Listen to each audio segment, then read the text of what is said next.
Bueno, vamos a continuar con la clase. En este caso vamos a resolver un problema que tomé del libro de Manrique.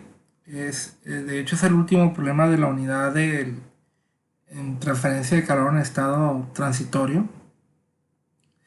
Eh, es el último problema que viene en el listado de ejercicios propuestos. Eso quizá pueda indicar que es un problema complicado. Es un problema que pues me ha tocado ponerlo como examen, así que pues obviamente que es muy probable que ya no les toque a ustedes. Lo leeré y empezaré a trabajarlo. Mm, claro, yo iré lento porque pues no escribo tan rápido en el teclado como en los plumones. Ciertamente esto hace que vaya más lento de la costumbre y no quisiera que se creyeran que el problema es muy complejo, realmente no lo es, sí requiere demasiados cálculos, eso no lo puedo negar, pero es un problema que se formula con todos los conceptos que hemos visto en clases. Bueno, el problema dice lo siguiente. Se desea analizar el proceso de horneado del esmalte de unos platos de porcelana fina en un horno. Se encuentran suspendidos dentro del horno en una posición horizontal mediante unos pequeños amarres. Por la cara superior de cada uno se hace incidir un flujo de radiación infrarroja de 5000 watts sobre metro cuadrado. El coeficiente de transferencia de calor para ambos lados, superior e inferior, es de 25 watts por metro cuadrado grado centígrado. Se desea conocer, inciso A, la variación de temperatura en los platos con relación al tiempo en ambas superficies para evaluar los parámetros de diseño y determinar la velocidad con la que se desplazarán. Inciso B, la temperatura de estado estable en ambas superficies. Inciso C, el tiempo que debe transcurrir para alcanzar el estado estable. Los platos tienen una temperatura ambiente inicial de 25 grados centígrados. El aire que los rodea se encuentra a la misma temperatura. Viene un pequeño diagrama con la información de cómo es el proceso para que no quepa la menor duda de lo que debemos de considerar al momento de proponer el modelo matemático. Y nos dice que supongamos que los platos miden 30 centímetros de diámetro y 0.5 centímetros de espesor. Las propiedades de porcelana son conductividad térmica de 0.35 watts por metro grado centígrado, capacidad calorífica de 1250 Joule por kilogramo grado centígrado y una densidad de 1900 kilogramos por metro cúbico. Bueno, primero hay que entender que es una transferencia de calor en un cuerpo que tiene aspecto cilíndrico porque estamos hablando de un plato. Sin embargo, la transferencia de calor es a través de su espesor. En este caso, a pesar de la forma que tiene, el modelo más adecuado para describir la transferencia de calor de este problema viene siendo considerarlo como si fuera una placa. Ya no escribiré la ecuación general, me voy a ir a la parte fundamental y escribimos la ecuación eh, de una placa, ¿sí? Sin generación de calor en una dimensión. Vamos a considerar que esa dimensión va a ser el eje X. Bueno, si ustedes notan, revisan sus apuntes, se van a encontrar que la ecuación que debemos de escribir es que la conductividad térmica es la segunda derivada de la temperatura con respecto a la posición. ¿Ok? Esto sería. Esta sería la conducción de calor a lo largo del plato. Y sin generación de calor, esto sería idénticamente al almacenamiento de calor que está dado por ese término. Es la variación temporal de la temperatura. Ok. Este sería nuestro balance de energía. Eh, yo he establecido que hay un parámetro, un coeficiente molecular llamado coeficiente molecular de transferencia de calor.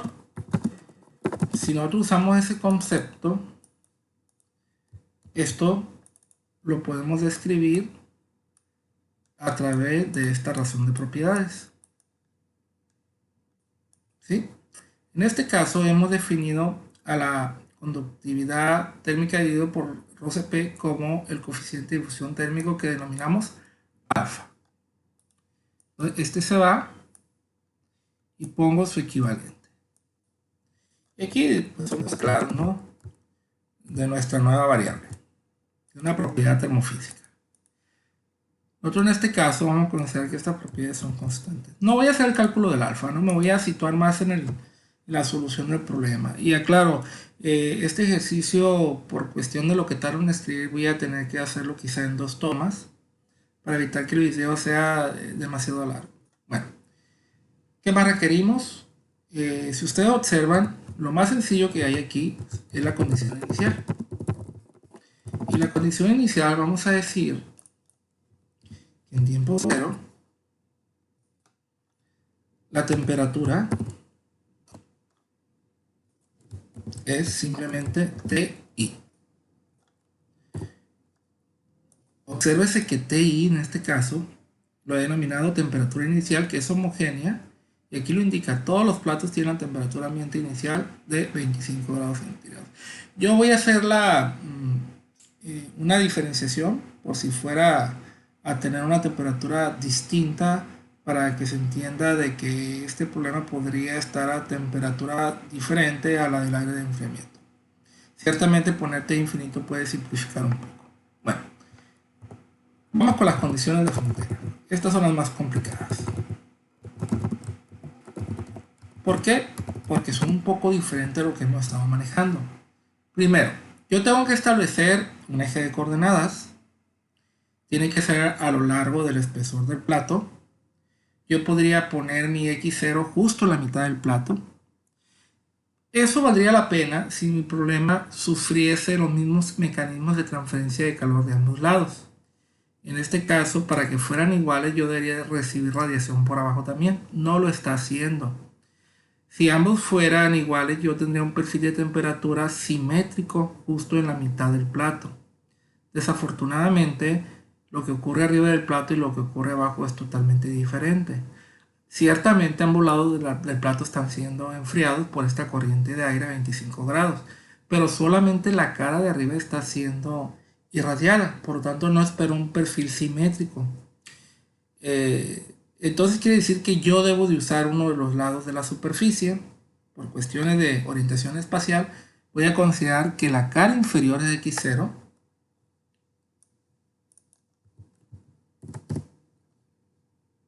Entonces yo pondría mi coordenada en la cara inferior y mi eje de coordenada apuntaría hacia arriba.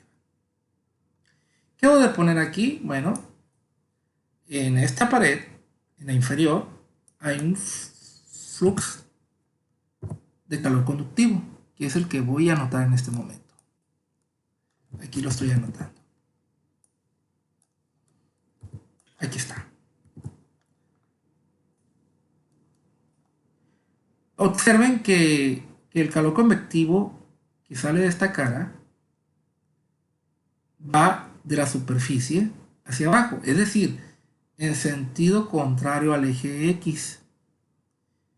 En este caso, el término que corresponde a un flujo de calor convectivo debe de tener un signo negativo. Yo estoy acostumbrado a escribirlo de esta manera, siendo T la temperatura de la superficie y T infinito la temperatura del medio. Ok, vamos a analizar este término. En este problema muy en específico, T es la temperatura inferior del plato y T infinito la del aire. Ciertamente, al estar irradiando, el calor se transfiere de la cara superior a la inferior por conducción. Por lo tanto, yo esperaría que esa cara aún estuviera más caliente que el medio que la rodea. Quiere decir que esta diferencia debería de ser positiva, por la H es positiva. ¿Qué encuentro? Que este término que estoy escribiendo lo estoy anotando como si fuera positivo. Eso quiere decir que yo estoy obligado a poner un signo negativo. ¿Sí? ¿Cuál es la razón? Se la reitero. El flujo de calor va hacia abajo, mientras que mi eje X va hacia arriba. Esa es la razón. Bueno, tengo otra condición de frontera. La otra condición de frontera que yo tengo es en la cara superior del plato. Entonces, para no incluir números, yo sé que en la cara superior está a 5 milímetros. Vamos a considerar que está en el valor L. L en este caso vale 0.005 metros o 5 milímetros.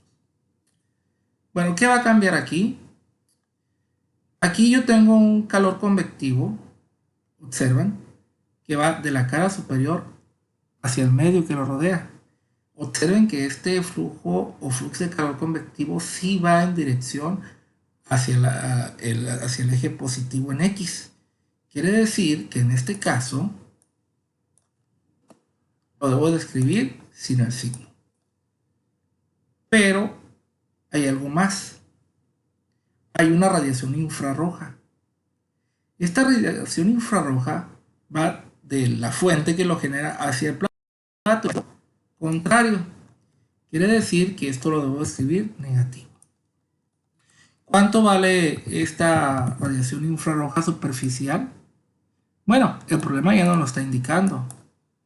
El problema dice que esta radiación vale de 5000 watts sobre metro cuadrado. Yo estoy incluyendo el signo negativo porque le estoy dando el valor positivo a este flux. En eso hay que tener cuidado. Si el signo negativo lo voy a considerar en esta definición o en mi balance de flux de calor. Bueno, vamos escribiendo alguna de la información que tenemos aquí antes de proseguir para que no quede claro de qué es cada cantidad. Primero, hasta este momento hablamos de un espesor L que vale 0.005 metros. Ahí está. Por otro lado, tenemos un coeficiente convectivo H que vale 25 watts metro cuadrado, grados centígrados o Kelvin, según sea el tipo de unidad que se maneje. Aquí, en lo corto relacionado con las condiciones de frontera. ¿Qué más tenemos? Tenemos este flux de calor, que es la radiación infrarroja. Este es de 5000 watts sobre metro cuadrado. ¿Ok? Copio de acá. Evitar escribir tanto. Y lo anoto. Ahí está. 5000 watts metro cuadrado. ¿Qué otro dato conocemos? Bueno, sabemos que en este caso el T del aire infinito del medio que lo rodea es de 25 grados. Una oportunidad para escribirlo. Y también sabemos que la temperatura inicial es exactamente igual. Podríamos usar la misma variable, pero si yo hago esta diferencia, la solución de este problema me va a permitir obtener soluciones distintas, es decir, obtener un valor más generalizado. Ok. Respecto al valor de K y Rho CP, bueno, aquí están directamente anotados, no hay necesidad de escribirlos, aquí ya están especificados, usen incluso las mismas literales, esto me va a permitir conocer el valor de alfa. Ok. Tengo ya una ecuación, tengo sus condiciones de frontera iniciales y voy a hacer un pequeño resumen para ir con el siguiente paso. Bueno, tengo una ecuación diferencial de esta forma. Mis dos condiciones de frontera y mi condición inicial.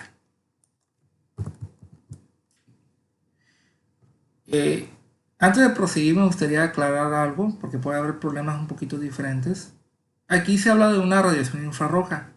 Quiere decir que es una radiación que llega a la superficie superior del plato. Esta radiación, que son ondas electromagnéticas, toda ella se convierte en calor en la superficie. Hay otro tipo de radiaciones que son más penetrantes, que pueden entrar dentro del material de tal forma que una parte se absorbe en la superficie y la otra fracción se va absorbiendo y va decayendo conforme va atravesando el material. Puede ocurrir que toda esta intensidad de energías se vuelva a cero antes de salir de la otra cara. Va a depender de las características del sólido. O puede ocurrir que parte de esa radiación pase por la otra cara. Y fíjense, todavía puede haber otro caso. El otro caso es que cuando yo irradio, parte se absorbe en la superficie, parte de ella penetra a través del cuerpo y otra parte se refleja. Fíjense que en este caso estamos considerando que toda la radiación infrarroja incide en la superficie y todas se absorben solamente en la superficie y ahí se forma calor. Si la radiación entra al cuerpo, ¿sí? Entonces en mi balance de energía tendría también que incorporarlo. Entraría en forma de generación de calor. Y la ecuación que desarrollé no sería tan simple. Tendría ese término de generación de calor por transformación de ondas electromagnéticas a calor. Estos procesos ocurren en los alimentos cuando son irradiados con ondas, con microondas específicamente. ¿Sí? Eso ocurre y entonces el modelo hay que considerarlo de esa manera. Nuestro caso es un poquito más simple. No hay gran complicación en lo que he dicho. Así que lo manejamos a este nivel. Bueno, veamos el sistema con el que estamos trabajando. Vean, es una ecuación lineal, diferencial parcial, homogénea, eh, bastante elemental, como hemos visto otro tipo de sistemas. Pero vean las condiciones de frontera. Sí, también es lineal, pero ya no es homogénea. La culpa la tiene este T infinito. No se diga de la segunda. Aparte del T infinito, tiene este valor constante. Sí, que también me estaría afectando el valor en cuestión. Y más aún, la condición inicial también no es homogénea. Es decir, tengo tres condiciones, dos de ellas frontera y una temporal no homogénea. El problema hace alusión a condiciones de estado estacionario. Entonces creo que aquí el método más ideal para resolver este tipo de problemas sería aplicar un método que trabajamos en cálculo avanzado llamado método del estado estacionario.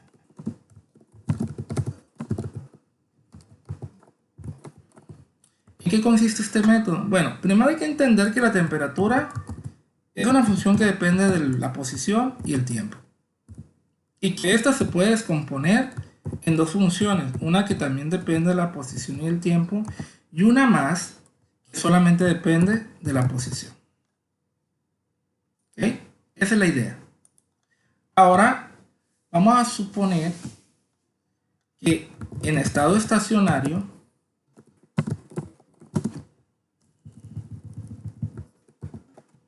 ¿sí? U desaparece, o es decir, la función V se vuelve la temperatura en estado estacionario. Esto yo lo puedo indicar de la siguiente manera. En un tiempo infinito, o sea, después de haber transcurrido mucho tiempo, ¿sí? El sistema tiende a un valor estacionario.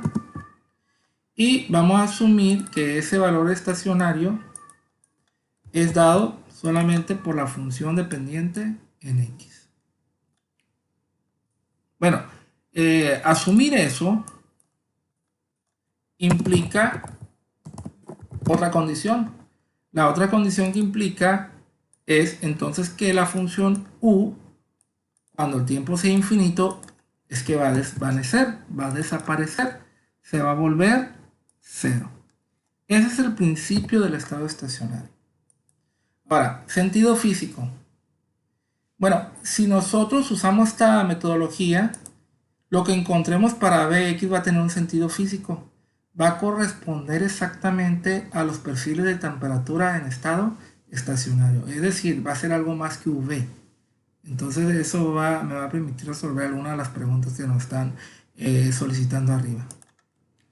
¿Cómo funciona esta metodología? Bueno, la metodología es simple. Sustituir esta suma y luego aplicar esta condición, donde U tiende a cero cuando el tiempo es infinito. Las únicas expresiones que se pueden aplicar son la ecuación diferencial y las primeras dos condiciones de frontera. Porque la condición inicial, pues como su nombre lo indica, solamente es válida cuando tiempo vale cero.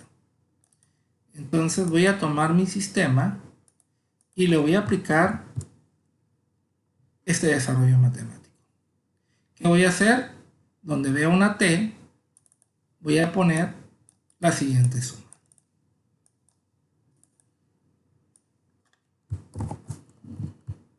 Ahí está, un poco raro.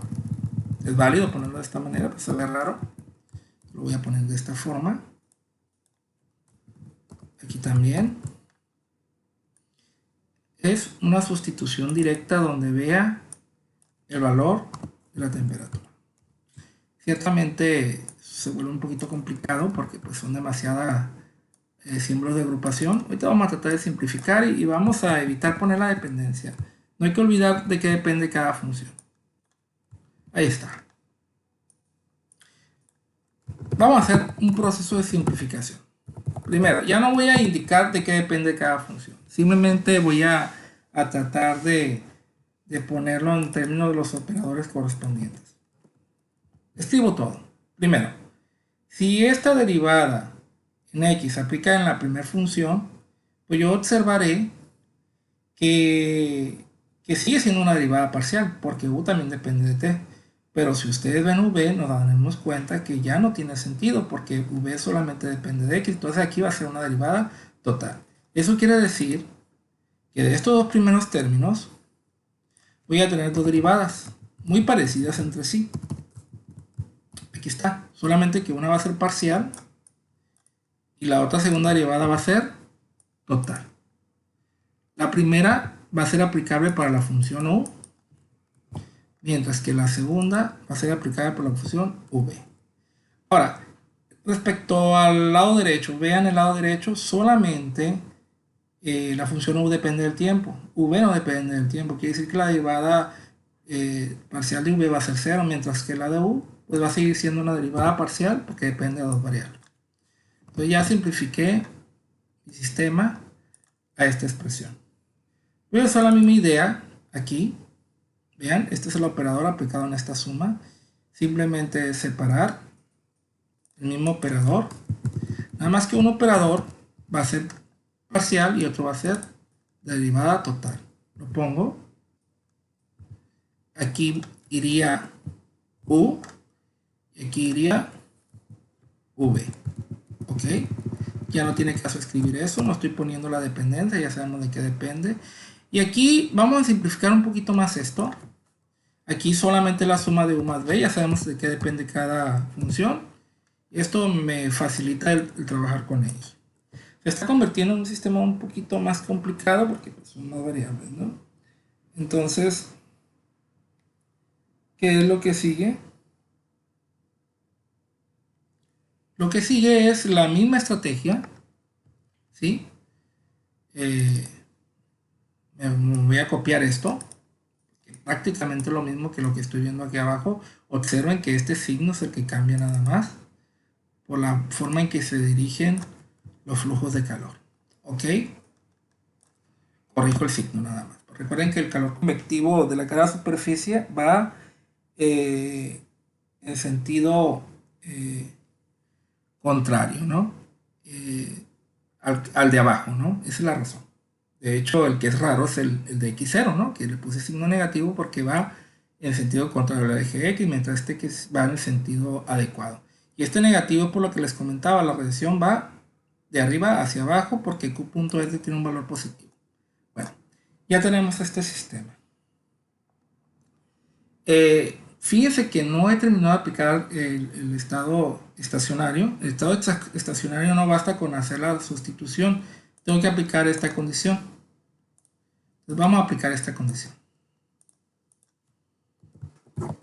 Entonces ahora sí voy a obtener mi sistema de transferencia de calor en estado estacionario. Y V representa la temperatura en estado estacionario. ¿Qué va a ocurrir aquí? Pues todos los lugares donde vea V, U, la función U, va a valer 0.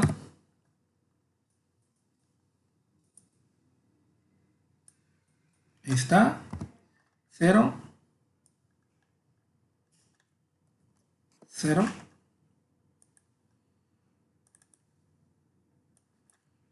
0. Y 0. Este problema parece complejo. Sinceramente no lo es tanto. Es un poquito de organización en la solución. Entonces, esto último que acaban de ver es la solución o la estrategia que nos va a permitir obtener la función V que corresponde a la temperatura en estado estacionario. Miren, la solución del primer caso me gustaría comentarles lo siguiente. Alfa es un valor positivo y el producto con la segunda derivada es 0. Eso quiere decir que la segunda derivada vale 0. Y la única manera, y la forma más generalizada que una segunda derivada valga 0, es que la función v sea una función lineal de x. Eso, o sea, básicamente es la generación más amplia de que esta segunda derivada valga 0. Ahora la gran pregunta es, ¿qué vale a y qué vale b? Por lo que podemos empezar a sacar las derivadas correspondientes. De hecho, ahorita estoy interesado en la primera derivada, no les digo por qué, ahorita van a ver. La voy a sacar, la voy a ocupar, incluso hasta sustituir. Y si yo derivo lo que viene siendo la función b o la temperatura en estado estacionario, no se van a dar cuenta que no vamos a quedar solamente con la constante a. ¿Por qué ocupo este valor? Bueno, aquí están las condiciones de frontera. No solamente requieren la función b, sino también requieren de la primera derivada. Ok, entonces me copio esto.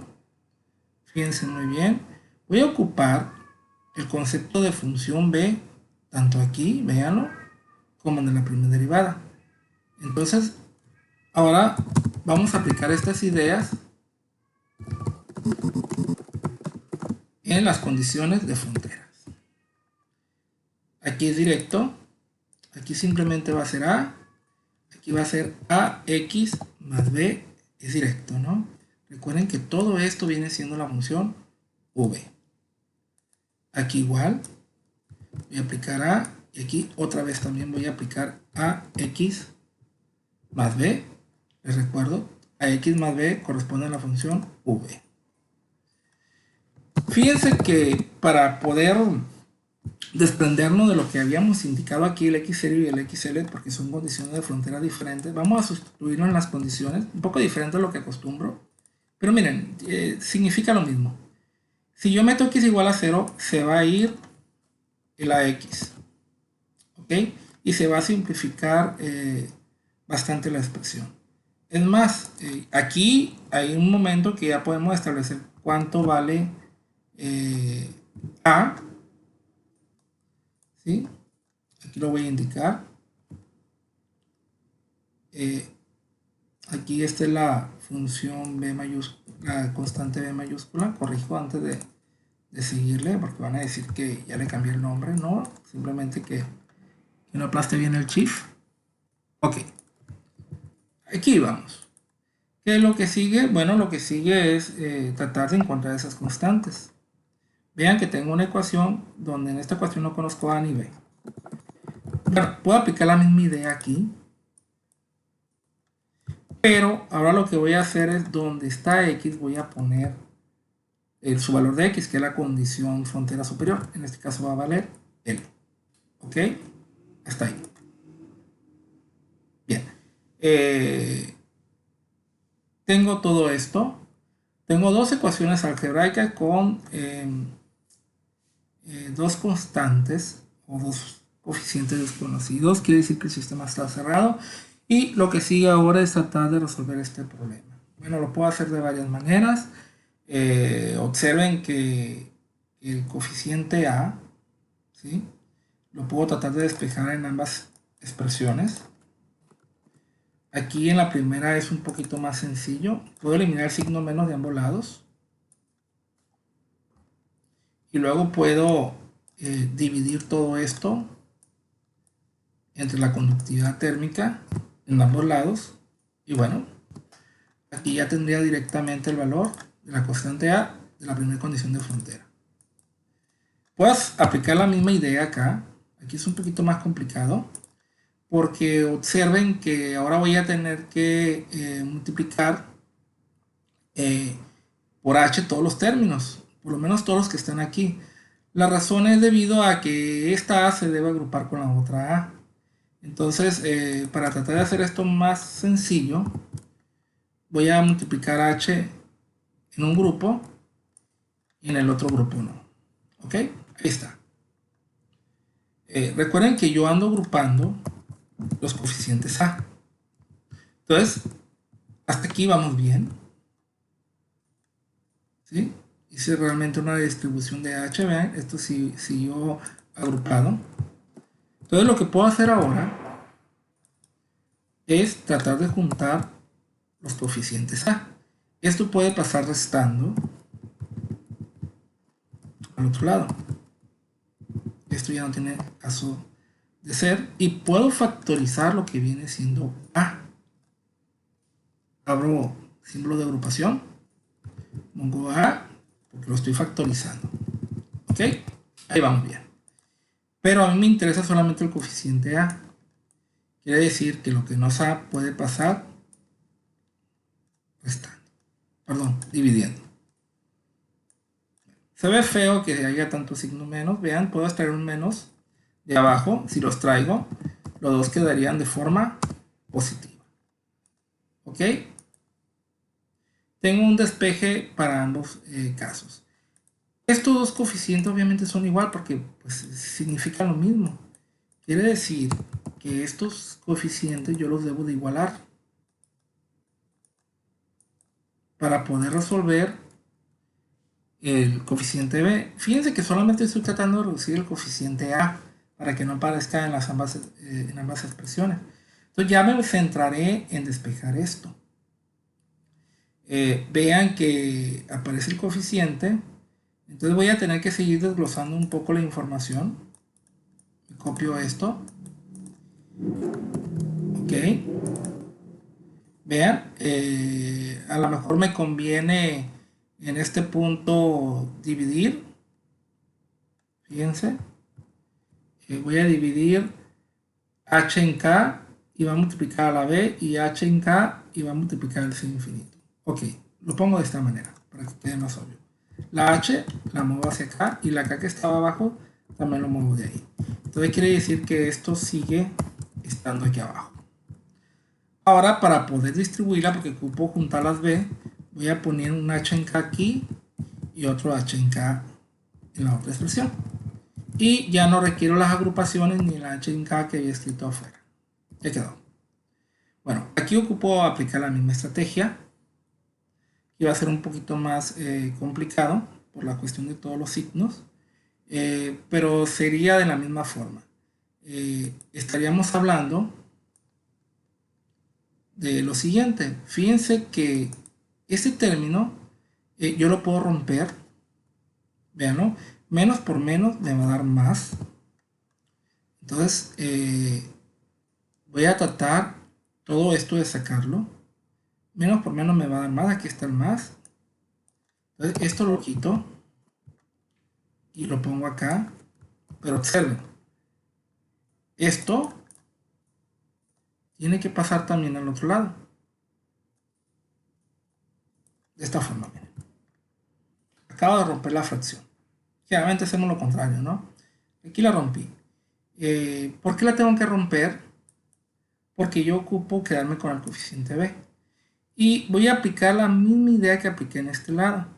Voy a sacar una fracción aquí de h en k más hl y lo voy a multiplicar por estos dos coeficientes. Aquí voy a dejar esto para que ustedes lo puedan comparar y darse cuenta que tengo razón, y si no, pues ustedes ya me lo indican ahí en un comentario. Ojo, saco la h,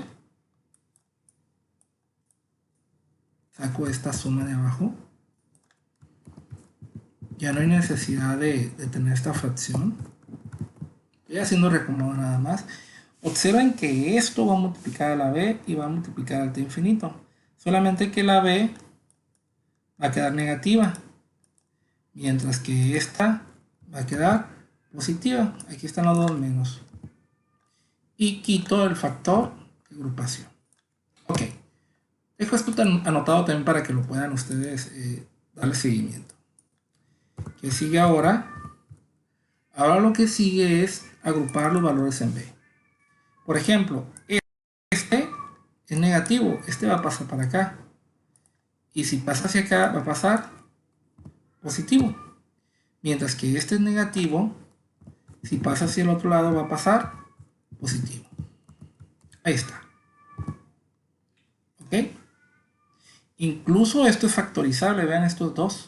Estos dos comparten de alguna manera el mismo t infinito.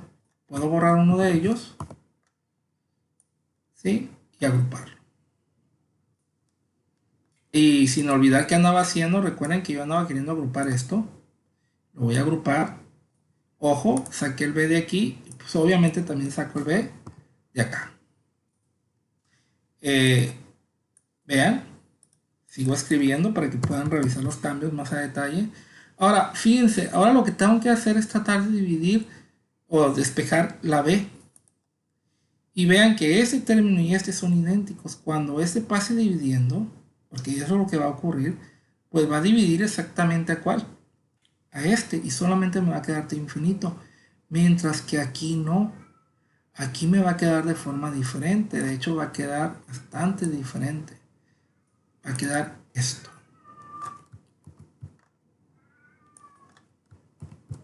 Y aquí simplemente va a quedar t infinito. Esto sería el despeje. ¿Ok? Eso es lo que yo tendría dentro del cálculo del coeficiente b. Ustedes dirán, ¿y se puede simplificar más? Claro que se puede simplificar más. ¿Esto qué implicaría? Que hiciera un poquito más de desarrollo. Vean que sí se puede. Sería este por este, estos serían cruzados, haría el acomodamiento, un K más HL, eliminaría el otro K HL. Realmente no tendría mucho sentido, ¿no? Pero de que es factible, ¿sí? Ahora que tengo el coeficiente B, fíjense que yo puedo conocer el coeficiente A y quedó estupendo en la forma en que lo dejé. ¿Por qué? Porque el coeficiente B tiene t infinito, véanlo. ¿Qué va a pasar cuando el coeficiente B lo meta aquí? Pues va a eliminar el t infinito de acá. Lo voy a anotar.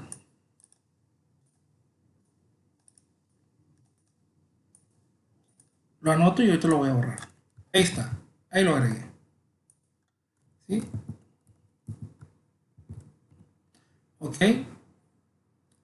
Entonces, observen. Voy a cambiar los paréntesis porque estos los puse a mano y esto hace que no se aprecie realmente cuál es la expresión. Ok. Fíjense lo que acabo de hacer. Acabo de meter b aquí. ¿Sí? Recuerden que era h que multiplicaba a b menos t infinito. Observen qué está pasando con los b infinitos. Perdón, con los t infinitos. Están ahí ambos. Se van a eliminar. Y no solamente se van a eliminar. Esto se puede simplificar un poquito más.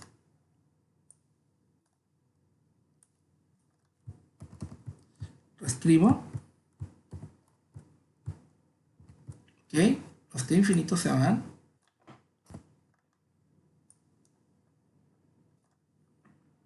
Me queda de esta manera. Y vean, es h en k. Este h en k no tiene razón de ser. Lo puedo poner aquí abajo. Como puse el de arriba y puse el de abajo. ¿Qué es lo que va a ocurrir? Que va a quedar dividido entre 1. Y no tiene caso poner nada dividido entre 1. Y me queda mi nueva expresión del coeficiente a. Esta sería la nueva estructura de este coeficiente. Claro que esto se puede simplificar un poquito más, ¿sí? En este caso que acabamos de encontrar, pues acabamos de encontrar la estructura matemática que tiene nuestro perfil de temperatura, un poquito compleja. Ciertamente estos todos son números, los vamos a sustituir en su momento y vamos a encontrar los valores. Fíjense, aquí tiene que ir el coeficiente A, que es exactamente esto. Y aquí tiene que ir el coeficiente B, que es justamente el que encontramos aquí. Entonces, si yo sustituyo, voy a encontrar lo siguiente. Esto viene siendo el coeficiente A. Lo pongo en un gran paréntesis.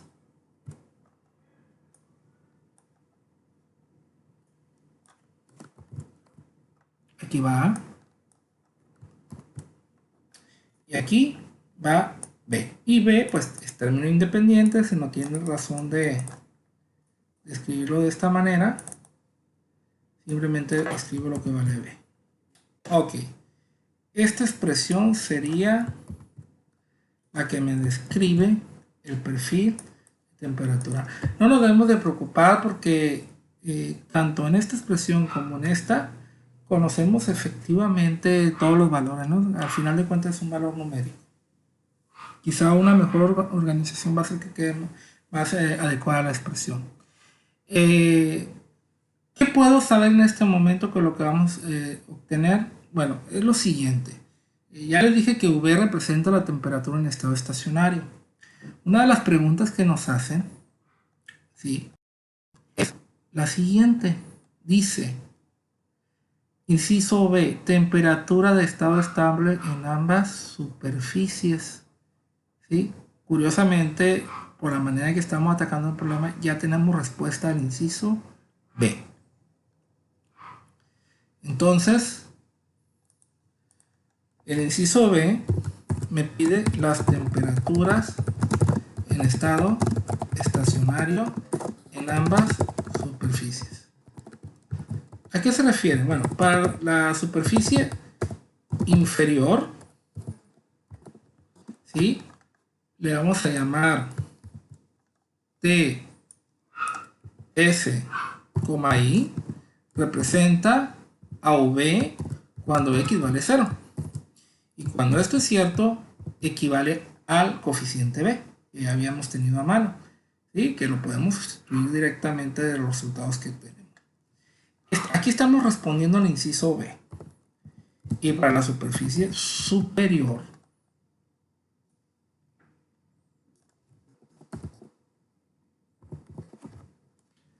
¿sí?, es un poquito diferente. Aquí estaríamos hablando de la función, pero les recuerdo que la función es x más b, donde esta se tiene que evaluar en L. ¿Ok? Esto es lo que me quedaría. En este punto nosotros conocemos tanto el coeficiente A como el B. Este es su perfil de temperatura. Y bueno, hasta aquí ya estamos contestando uno de los primeros incisos. Sé que llevo bastante. Lo que voy a hacer lo siguiente es generar el segundo problema. Y como el segundo problema requiere de mucho cálculo, eso iría a una segunda toma. Bueno, fíjense muy bien. Me hacen preguntas respecto a cuánto alcanza el estado estacionario o cómo es la temperatura en la superficie de ambos lados en el tiempo. Quiere decir que me están pidiendo una solución en el tiempo. Entonces, ya que uno encuentra la solución en estado estacionario, lo que uno debe hacer es agarrar el sistema, ¿sí?, el sistema donde hizo uno la sustitución de V y B. Aquí lo tengo, miren. Sistema original. Lo voy a copiar. Este es el sistema original. Después de haber realizado esta situación de U más B, voy a insertar dos celdas. Ok, para que no se me mueva. Ahí está. Sistema original. Y aquí voy a poner el sistema en estado estacionario. El sistema estacionario es el otro que resolvimos, que agrupé aquí. Y este iría acá. ¿Qué proceso sigue? Bueno, restaremos el sistema estacionario al sistema original. ¿Qué me va a permitir hacer esta sustracción? Bueno, a esta ecuación le voy a restar esta. Esto me va a dar como consecuencia que este término que ven aquí va a desaparecer porque a este le resto esta ecuación. Alguien dirá, bueno, y no es lo mismo decir que este lado vale 0 y meterlo aquí vale 0. Sí, exactamente lo mismo. Entonces estaría generando mi ecuación en términos de U, la función que aún no conozco cómo es. Ok, ya quedó. Ahora las condiciones de frontera voy a hacer exactamente lo mismo. A esta le voy a restar esta. Vean que aparece este término, me aparece h, v y t infinito. El momento que le reste solamente va a quedar la parte que depende de u. Ustedes lo pueden hacer en su libreta con calma. Hacen la sustitución o la resta como lo quieran ver. Y todo lo que no es homogéneo, de hecho, es lo que yo estaría eliminando. Ahí está. Oiga, va a pasar lo mismo aquí también. ¿Sí? Vean, el menos q.s va a restar el menos q.s. El ht menos t infinita va a restar el hb menos t infinita. Y esta derivada también se va a restar. Entonces, me va a quedar lo siguiente. Se va a la parte que depende de v. Y solamente me quedo con u de este lado. ¿Ok? Y este problema no está completo porque todavía le falta la parte de la condición inicial. Bueno, la condición inicial habíamos dicho que en T0 habíamos comentado que era T igual a TI, donde TI es constante y en este problema en específico es T infinito también. Pero sabemos, por otro lado, por el método que estamos aplicando, que T es la función U más la función V. Entonces quiere decir que si yo igualo esto, voy a tener que U más B es igual a TI. Pero obsérvese que la función V ya la conocemos. Y U es la función que no conozco. Por tanto, puedo despejar.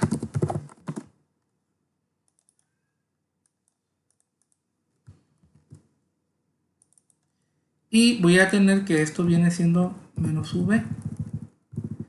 Específicamente sería TI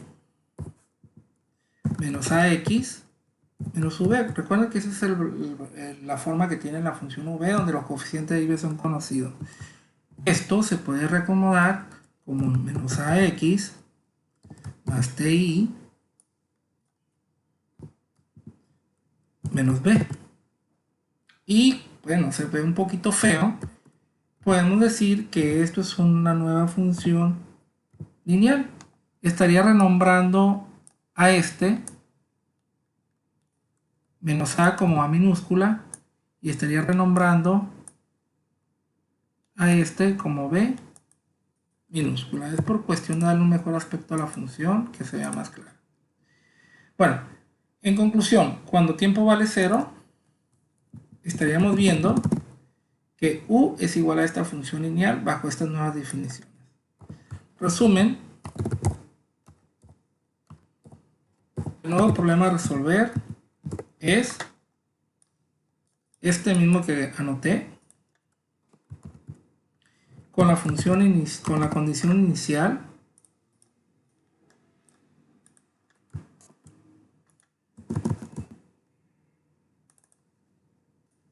que u es igual a este perfil lineal de x. Ok, aquí hay un nuevo problema planteado, un nuevo problema que deberíamos de resolver. ¿Qué método? Bueno, revisen, es una ecuación diferencial parcial homogénea lineal, igual sus dos condiciones de frontera cumplen sin ningún problema con una condición inicial no homogénea. El método a seguir es el método de separación de variables. ¿Ok? Hasta aquí hago este video. Esta es la parte 1. Haré una parte 2 donde resuelvo el problema y les doy la dinámica para contestar las dos preguntas que nos hacen falta, ¿no? Gracias.